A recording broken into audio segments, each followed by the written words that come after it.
So the question's about, should you play with a lighter racket or should you play with a heavier racket? Really, really valuable question. So there's a couple things to think about. What does a lighter racket do? It allows you to swing faster. It allows you to maneuver the racket more to get it in more unique positions. What does a heavier racket do for you? One, it causes you to swing a little slower, but when you do make contact with the ball, you get good impact because of the extra weight. The other thing a heavier racket does, it doesn't allow you to get into some of the crazy positions that certain players can get into because the racket's too heavy to maneuver it that way. So understanding those two big differences originally, then you have to take into account the grip size.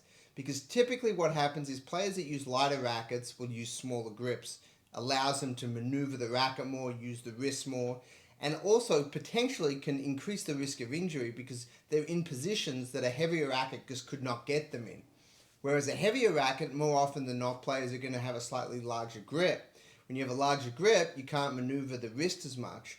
You get a little bit more solid strike zone. Your strike zone before and after contact becomes a little bit longer and more traditional sort of swing paths.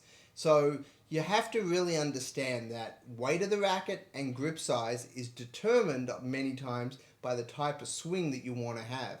If you want to have a very aggressive swing that's fast, that goes through excessive ranges of motion with the wrist and with the elbow, then normally you're going to lean towards a lighter racket. But you've got to realize that you may be in positions that are a little more difficult for the body to handle. Whereas a heavier racket with a bigger grip is going to go through a little bit more of a traditional swing path, a little bit more square before contact, a little bit longer after contact before brushing across. And what that does is allows for a more consistent swing path, but you may not get as much spin, as much RPMs. So you just got to understand the differences. It's not necessarily one's better or worse. It's just different, and being educated and understanding your swing path and what's best for you is going to allow you to make the right decision.